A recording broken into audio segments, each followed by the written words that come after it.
Amen. You may be seated, mga kapatid. Let's sing another song. After this, tawagin po natin si prayer po. Page 190, Wonderful, Wonderful Jesus. Si Amen. Maganda na po kayo. Page 190. On the first verse, all together now, ready, sing. There's never a day so dreary. There's never a night so long. But the soul that is trusting Jesus will somewhere find a song. Wonderful, wonderful Jesus, in the heart He planted a song of deliverance, of courage, of strength. In the heart He planted a song. There's never a cross so heavy. There is never a weight of woe. But Jesus helps you carry, because He loved so.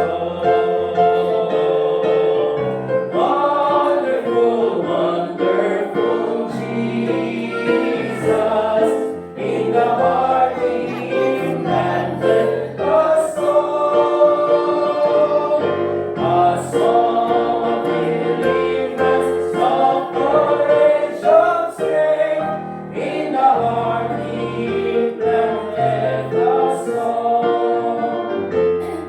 There's never a care or burden.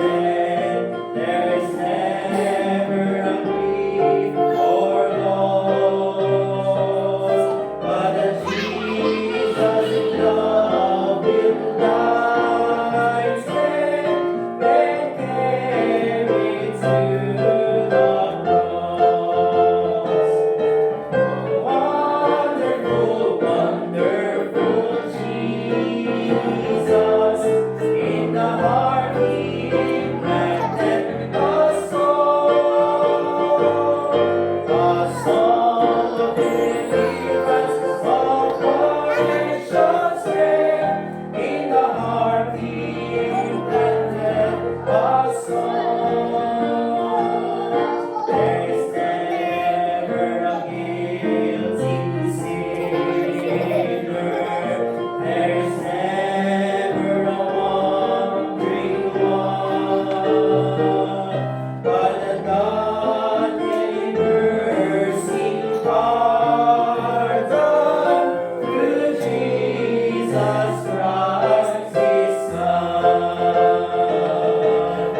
Wonderful, wonderful Jesus, in the heart He planted a song of deliverance, of courage, of strength. In the heart He planted a song. Amen. Let's pray. Panginoon Diyos, na kinasalahan, nawa po kami po ay tulungan mo upang makapakinig na iyong salita at pagbasan niyo po ng aming preacher. In this afternoon, Lord God, ikaw po ang mapulit magkakila, Panginoon. Ito kami na lang sa nagilang pangalan ni Jesus. Amen. Preacher Jason po. Pastor Jason.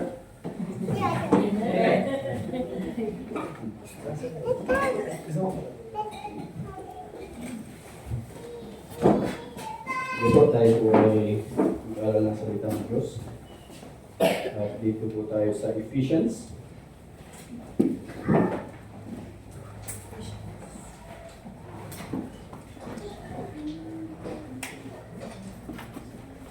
Ephesians chapter 3, in verse 14 down to verse 21.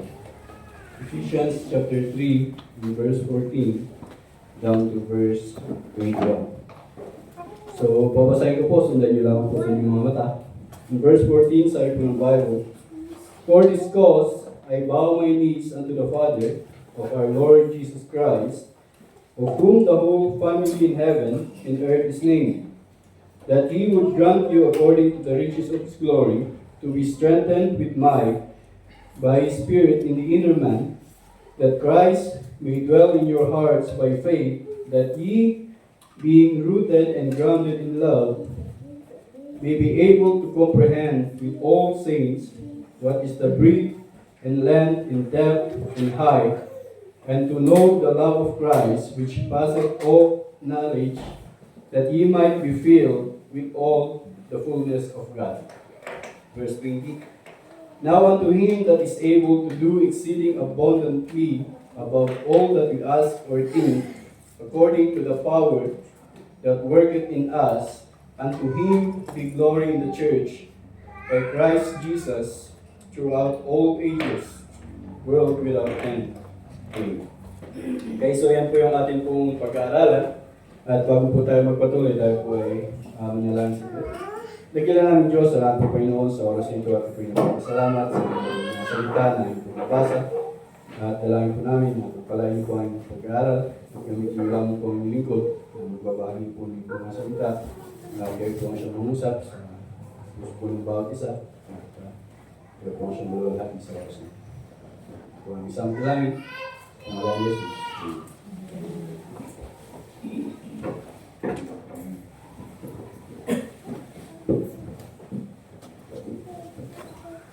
Yeah.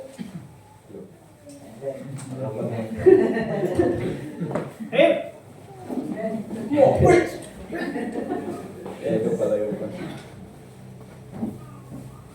iwas ba? Iwas. Kaya dito po tayo sa Ephesians, Ephesians chapter 3. Pero yung ating pong pag-aaralan, ay nandito po sa verse 21. At yung title po ng ating pong lesson, yung hapon na ito, sabi po dyan ng verse 21, yung first phrase, sabi ng Bible, "Unto Him be the glory." Okay? Yan po yung title natin. Unto Him be the glory. Okay? So, kung atin pong pag-aaralan na po yung book ng Ephesians, isa po ito sa mga tinatawag po nating prison epistle po ni Apostle Paul. Pagkat ito po ay sinulat ni Apostle Paul during ng kanya pong time na siya po ay nakakulong. Okay?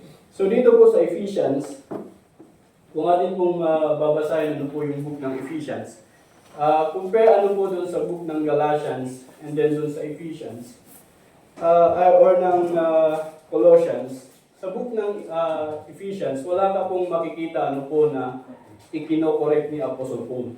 Or wala kang makikita na itinatama ni Apostle Paul patungkol doon sa doktrina sa pamumuhay ng mga Ephesians. Okay? Sapagkat yung Ephesians, makikita po natin dito yung encouragement ni Apostle Paul upang yung mga Kristiyano dito sa lugar ng Ephesus ay makapagpatuloy sa Panginoon despite ng trials. Okay? Despite ng nararanasang persecutions.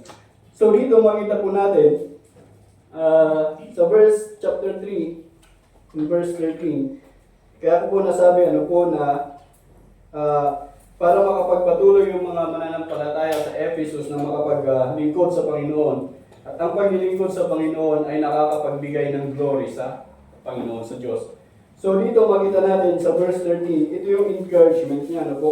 "Wherefore I desire that ye faint not at my tribulations for you." Okay? Which is your glory. Na sana huwag kayong manghina, huwag kayong sumuko sa inyong pananampalataya, huwag kayong mapagod na maglingkod sa Panginoon despite ng aking nararanasan. Alam niyo po minsan kasi pag tinitingnan po natin, kapag ang leader po ng church, dumaraan po siya sa tinatawag po natin yung mga trials, minsan nakaka-apekto po yan sa buhay ng isang membro, sa isang mananampalataya. Malaking impact po yan, na yung isang Kristiyano, nahihirapan siyang makapagpatuloy sa paglilingkod sa Panginoon kapag ang nakikita niya mismo yung kanyang pastor o yung kanyang nangunguna sa kanya ay dumaranas ng paghirap. So yun po yung encouragement ni Apostle Paul dito sa mga mananampalataya sa Ephesus. Na sana huwag dumating sa point sa buhay nyo na kayo ay manghina at hindi na makapagpatuloy na makapaglingkod sa Panginoon. So ang sabi po ng verse 14, ito po yung prayer ni Apostle Paul. Makita natin dyan yung panalangin niya in verse 14. Sabi niya, "For this cause I bow my knees unto the Father of our Lord Jesus Christ, of whom the whole family in heaven and earth is named, that He will grant you, according to the riches of His glory, to be strengthened with might by His Spirit in the inner man, that Christ may dwell in your hearts by faith, that ye, being rooted and grounded in love, may be able to comprehend with all saints what is the breadth and length and depth and height, and to know the love of Christ, which passeth knowledge, that ye might be filled with all the fullness of God." So yun yung panalangin ni Apostle Paul, na sana kayong mga mananampalataya sa Ephesus, kayo na mga mananampalataya dyan sa church ng Ephesus, makapagpatuloy kayo sa Panginoon, lumalim yung inyong pag-unawa sa Panginoon, makapaglingkod kayo sa Panginoon despite of all these things na nararanasan ko, ipagpatuloy niyo yung ginagawa niyong paglilingkod sa Panginoon, and in doing that, makakapagbigay kayo ng glory sa Panginoon. Amen. At doon po sa end ng kanyang prayer, makikita po natin dyan sabi niya, now unto him that is able to do exceeding abundantly above all that we ask or think, according to the power that worketh in us. So pinapatungkulan dyan ni Paul ang Diyos. Okay? Nasabi niya, yung ikaw na Diyos na kayang gumawa ng mga ganitong bagay, gumawa ng bagay na higit pa sa ating iniisip, gumawa ng bagay na above dun sa ating pagkaunawa sa Panginoon. Sabi niya, unto Him be the glory. Okay? Unto Him be the glory. So lahat ng ginagawa po natin dito sa lupa, lahat ng paglilingkod natin dito sa lupa na ating ginagawa, ang lahat ng yan, sana ginagawa natin para sa Panginoon. Amen. At nasana yung ginagawa natin, yung pagsusoul winning, yung pag-preach ng salita ng Diyos, yung paglilingkod na ginagawa natin dito sa loob ng church at sa labas ng church, ay lahat ng bagay na yan ginagawa natin for the glory of God. So, paano natin masasabi na tunay nga na binibigay natin yung glory sa Panginoon? Kasi sabi natin, ang Diyos is a God of order. Ang Diyos po mayroong tamang paraan, may tamang way kung paano natin siya mabibigyan ng glory. Hindi po basta-basta na nagsasabihin natin na katulad ng sinasabi ng iba na ginagawa nila yung isang bagay para makapagbigay ng glory sa Panginoon. There's always a proper way, proper way to glorify God. And number 1, dyan po sa verse 21, sabi niya, unto Him be the glory. First of all, makita natin dyan the place of glory in the church. Okay? Sa loob ng simbahan. Okay? Alam niyo po, lahat ng ginagawa po natin, first of all, alam naman po natin ang ibig sabihin ng church. Hindi po ito yung building. Okay? Hindi po ito yung lugar kung saan nagtitipon-tipon yung mga tao.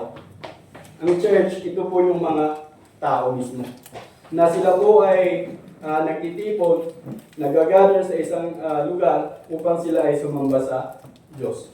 Yan po ang church. Hindi po yung building. Okay? So ang church, sabi niya dyan, unto Him be glory in the church. Sa loob ng simbahan. Kaya ang isang tao na gusto niyang maging, kung ang isang tao gusto niyang magbigay ng glory sa Diyos, dapat siya ay nasa loob ng simbahan. At hindi lamang po basta-basta ng simbahan. Yung simbahan na mismong itinatag ng Panginoon. Yung simbahan, na kinomission ng Panginoon. Nakakalungkot, na maraming Kristiyano ngayon ang nadadaya, at napupunta sa maling mga samahan. Alam mo po, ang kinomission po ng Panginoon is church. Okay? Hindi po kinomission ng Panginoon ang fellowship. Okay? Ang commission ng Panginoon para gawin yung kalooban ng Diyos ay ang church. Never po na kinomission ng Panginoon ang fellowship. Okay? So sabi dito sa Bible, ano po, doon po tayo sa Matthew chapter 28. Doon po tayo sa Matthew chapter 28, verse 16.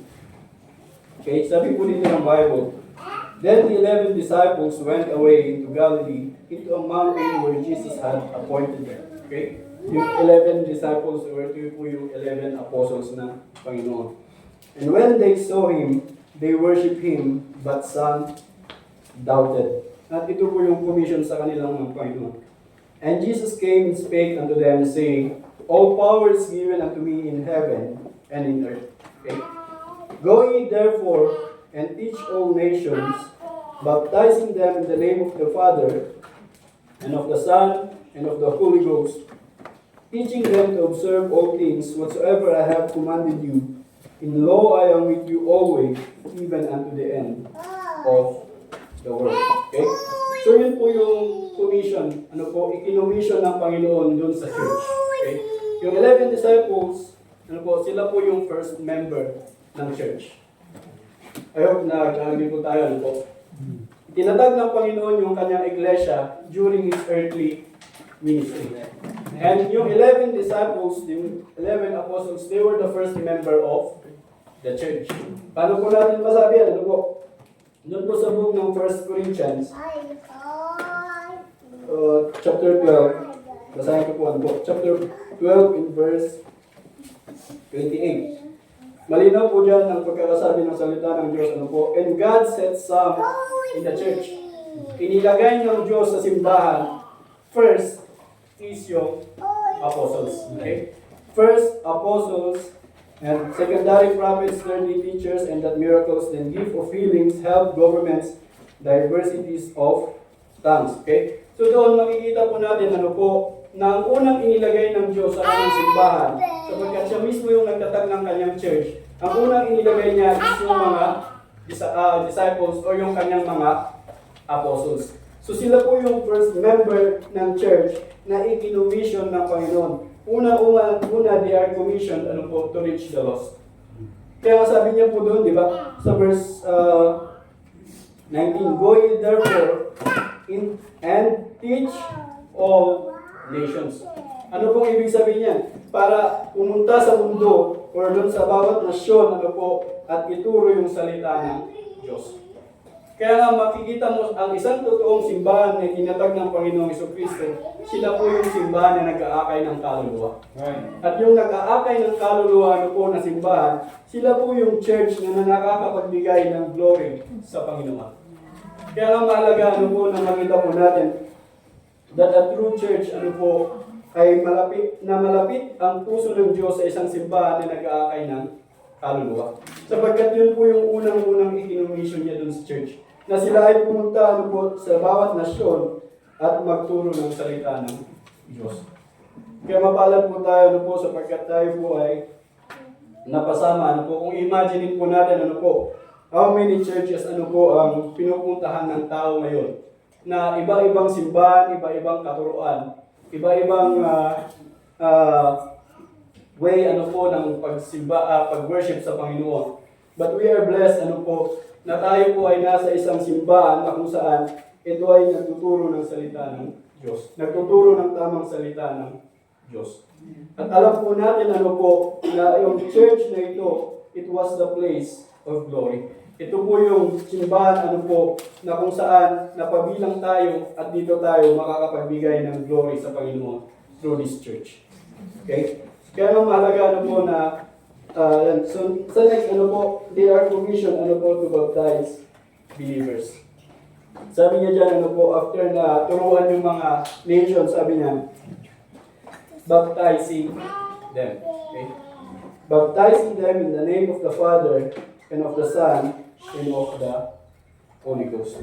So alam naman po natin ang baptism, wala po yung part sa salvation po natin. Ang baptism ginagawa po yan sa isang taong ligtas upang siya po'y maging bahagi ng church. Kaya nga, di ba kung papansin po natin ilan po sa atin dito, ano po ang galing sa ibang church, nanggaling sa ibang relihiyon, ano po, at maaaring sila ay nabaptize po doon, sila po ay naturuan ano po sa ibang church. Pero dito po nila nakilala ang Panginoon, dito sila tumanggap sa Panginoon, and they are baptized. Sapagkat yan po ang tamang paraan po ng Diyos. At yung tamang paraan po ng Diyos na yun, na mag-baptize ng believer, that's the one thing ano po, parang isang tao maging member ng church, maging kabahagi ng simbahan, upang siya po ay makapagpatuloy na makapagbigay ng glory sa Panginoon. Kasi nga, useless po yung ginagawa nating paglilingkod, ano po, kung yung ginagawa nating paglilingkod ay hindi po nakabahagi doon sa programa ng simbahan.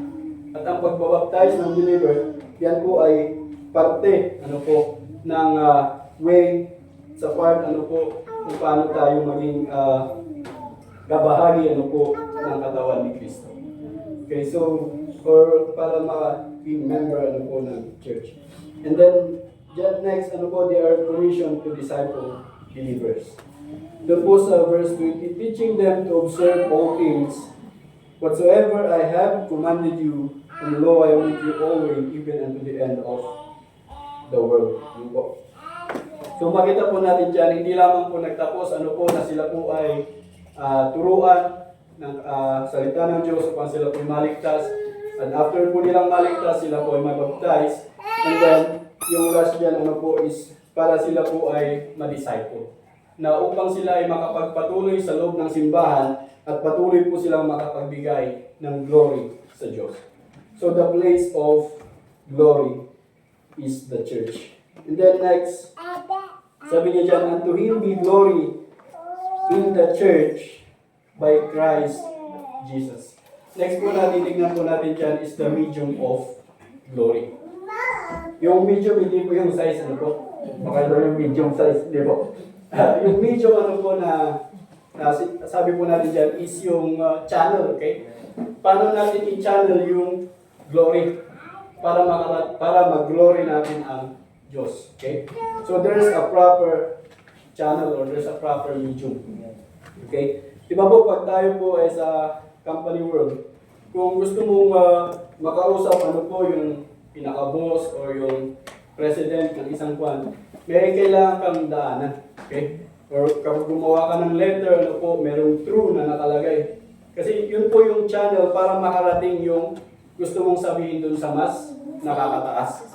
And the same, ano po, sa pagbibigay ng glory sa Panginoon, hindi po basta-basta ng isang tao pwede siyang makapagbigay ng glory sa Diyos, ano po, na wala pong proper channel, na wala pong proper, ano po, na dadaanan. Kaya makita po natin dyan, sabi ng Bible, by Christ Jesus, sa pamamagitan ng Panginoong Jesucristo. Okay? So ang tao, never niyang mag-glory ang Diyos kung hindi siya daraan kay Kristo. Sapagkat sabi po ng Bible, ano po, sa Hebrews chapter 12 and verse 2. Basahin ko po, Hebrews chapter 12, verse 2. Looking unto Jesus, the author and the finisher of our faith, who for the joy that was set before him endured the cross, despising the shame, and is set down at the right hand of the throne of God. Okay? So ang Panginoon, sabi ng Bible, sabi ng Hebrews chapter 2, ang Diyos po ay nasa kanang trono ng Diyos. Kumbaga siya yung, kumbaga sa tao, siya po yung right hand. Okay? Yung right hand na yun po yung laging, sa tao, siya po yung laging inuutusan para gawin yung isang bagay. Siya po yung, kumbaga malapit dun sa tao, dun sa, sabi ko, dun sa may-ari ka, dun sa boss, ano po. Siya yung right hand, ano po, na pwedeng magparating ng gusto mong sabihin. Okay? So the same, ano po, nasa pagbibigay ng glory sa Diyos, ang Panginoong Jesucristo, ano po, siya po yung channel po natin. Kaya nga po sa panalangin po natin, di ba? Hindi po tayo pwedeng manalangin, ano po, na ipapangalan natin sa kung sino-sino. Kaya nga doon sa end ng prayer natin, ang lagi natin, in the name of Jesus. Para yung panalangin po natin matiyak na makaabot po sa Diyos, laging kailangan pong naka-channel sa Panginoong Jesucristo. Siya po yung laging channel para maibigay po natin yung panalangin natin sa Diyos. Sa 1 Timothy chapter 2 and verse 5, sabi po ng Bible, "For there is one God and one mediator between God and men, the man, Christ Jesus." Siya po yung atin pong taga-pamagitan. Okay? Hindi po si Mary. Okay? Hindi ho tayo namamagitan, hindi ho tayo lumalapit sa Diyos, hindi ho tayo lumalapit sa Diyos sa pamagitan ni Mary. At lalong-lalong hindi ho tayo lumalapit or nakakapagbigay ng glory sa Diyos sa pamagitan ni Mary. Kaya marami pong religion ngayon, may mga religion po ngayon, tulad ni Rocky Buloy, tulad ng mga apostol, na nagkukunwaring apostol, na parang akala nila sila po yung channel, para makapagbigay ng glory sa Diyos yung kanilang mga tao. But then, kung titingnan po natin, wala pong ibang pwedeng maging channel ng ating pong worship, kundi ang Panginoong Jesucristo. So, confessing yung Jesus Lordship gives glory to God. Doon pa lang, once na i-confess mo ang Panginoon sa Kristo na siya ay Diyos, doon nakakapagbigay ka na ng glory sa Panginoon. In Philippians chapter 2 and verse 10, Philippians chapter 2, verse 10 and 11, sabi po ng Bible, At the name of Jesus, every knee should bow, of things in heaven and things in earth, and things under the earth, and that every tongue should confess that Jesus Christ is the Lord, to the glory of God the Father. Kaya nga po, kung titingnan po natin dyan pa lang, ang INC hindi po sila pwedeng makapagbigay ng glory sa Panginoon. Kahit gaano po sila kaayos sa loob ng kanilang simbahan, kahit gaano pa kaputi yung kanilang barong, na pupunta ng simbahan, never na matatakpan po niyan, at masasabi po natin na sila yung totoong nakakapagbigay ng glory sa Panginoon. Sapagkat sa kanilang doktrina pa lang, that they never confess Jesus, na siya ay Lord, na siya ay Diyos, ay hindi po sila pwedeng makapagbigay ng glory sa Panginoon. Sapagkat makakapagbigay ka lang ng glory sa Panginoon if you glorify God or Jesus as God. Okay. So, makita natin dyan, the medium of glory. It's by Christ Jesus. Okay. So, the place of glory, then the channel or the medium of glory, and then last, makita natin dito yung the duration of His glory. Hanggang kailan po mag-glorify ang Panginoon. Sabi ng verse 21, dyan po sa ating binasa kanina, "Unto Him be glory in the church by Christ Jesus throughout all ages, world without end. Amen." So sabi po ng Bible, throughout all ages. Hanggang sa magpakawalan hanggan. Okay? Yan po ang duration ng glory ng Panginoon. That even sa time na kinuha na tayo ng Panginoon, ang glory ng Panginoon, ang glory ng Diyos ay andyan pa rin. Tayo po matatapos yung buhay natin dito sa mundo, pero ang Panginoon, ang glory ng Diyos, never po siya mag-fade. Kaya nga sabi po ng Bible dyan, throughout all ages, world without end. So, tanong, hanggang kailan po natin i-glorify ang Panginoon? Maring sabihin natin, tapos na yung isang taon. Siguro tama na yung isang taon. Tama na yung previous years na glorify ko ang Panginoon. Siguro tama na yung how many years na nag-lingkod ako sa Panginoon para mag-glorify ko ang Panginoon. Sabi po ng Bible, ang glory ng Panginoon is throughout all ages. Sabi po, may time po na nagsusoul winning po ako noon sa area ko, may namit po akong isang dating preacher, And then, ang kwento niya, is, tumigil na siya sa paglilingkod sa Panginoon. Kasi matanda na po siya, may edad na po siya. At ang kanyang rason kung bakit siya tumigil sa paglilingkod sa Panginoon, or tumigil na maglilingkod sa Panginoon, is tapos na yung kanyang time. Tapos na yung inilaan niyang time para siya ay magbigay ng glory sa Panginoon. Tapos na yung time na siya po ay maglingkod sa Panginoon. Kaya siya nag-stop na maglingkod sa Panginoon, nag-stop siya na mag-church, nag-stop siya na mag-soul winning. At nakakalungkot sapagkat marami pong mga Kristiyano ngayon, yun po ang nagiging idea. Siguro tama na yung kalahati ng buhay ko na ibinigay ko para maglingkod sa Panginoon. Siguro enough na yung isang taon na nagtapat ako sa Panginoon. Siguro ito naman ilalaan ko para sa sarili ko. Siguro tama na yung ilang paglilingkod na ginawa ko sa Panginoon. Maybe this year, yung buhay ko naman ang unahin. Nakakalungkot na maraming tao, even in the time ni Apostle Paul, yung kanyang babala, dun sa 1 Timothy chapter 4 verse 1. Basahin ko lang 1 Timothy chapter 4 verse 1. Sabi niya, "Now the Spirit speaks expressly that in the latter times some shall depart from the faith, giving heed to seducing spirits and doctrines of devils." Sabi po, nung sinulat ito ni Apostle Paul, nung kanilang panahon, ibig sabihin, hindi po ibig sabihin nung panahon nila na wala pa. Nung panahon nila, meron na po mga false teachers. Okay? Pero ang sabi po ni Apostle Paul, doon sa latter times, mas marami pang mga darating na mga false teachers. At marami pong mga mananampalataya, maraming mga nananambahan sa Panginoon na sila po ay madadala nitong mga false teachers. At yan po ay totoo sa panahon po natin ngayon.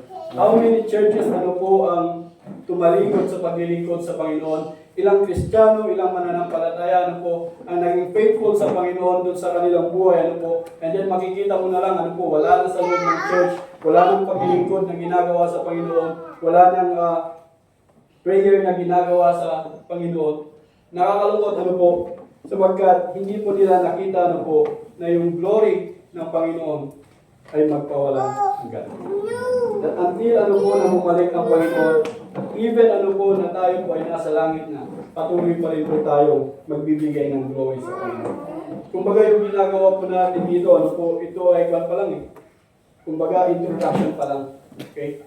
Yung pagkanta po natin dito, yung pagkinig natin ng salita ng Diyos, yan pa lang wala po yan dun sa eternity na spend po natin sa langit na tayo po ay kakanta para sa Panginoon. Amen. Kaya sabi po ng Bible, yung duration ng glory ng Panginoon is world without end.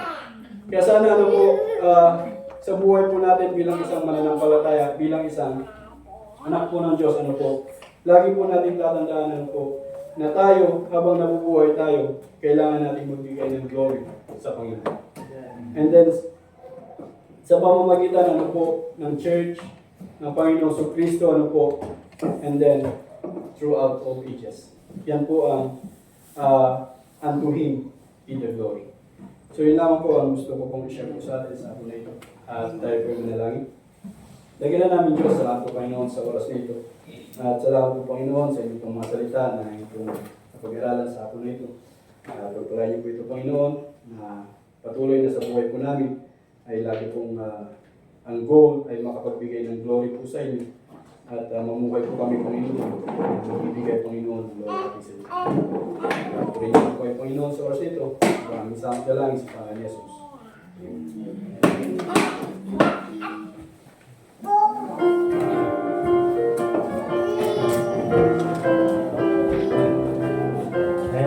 Thank you po. So are you blessed? Say amen po? Amen. Amen. So, and po, gusto po ating Sunday worship. Focus niyo ba? So, tayo po ay tumayo. At let's sing one last song, mga kapatid. And later on, and on Brother po, the Lawrence for closing prayer. Let's sing one more song po muna.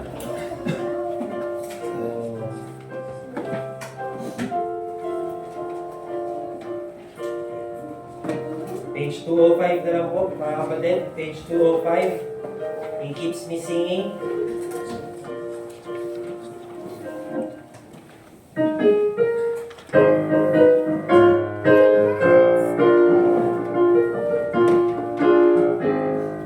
On the first verse, when he sing, there's within my heart a melody,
deep.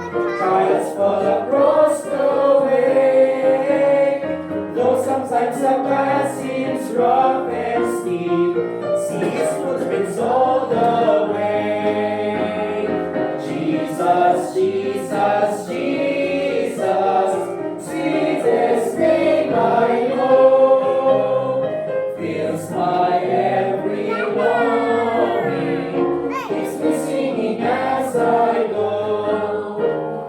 Soon He's coming back to welcome me, far beyond the starry sky. I shall wing my flight to worlds unknown, I shall reign with Him on high. Jesus, Jesus, Jesus, sweetest name I know, fills my every longing, keeps me singing as I go. Amen. Okay, oras for our closing prayer po.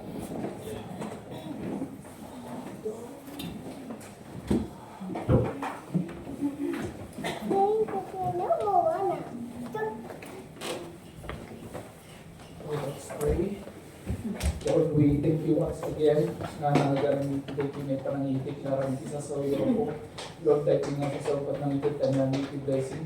At pangakanip ako, Lord, we ask you to guide us. Itilit yung panagawin mo. Tapos tigas na katadang sa kakaragtad kami na dumanong ipagtad namin ako. At itilawat ang gusto malubog sa kami. Amen.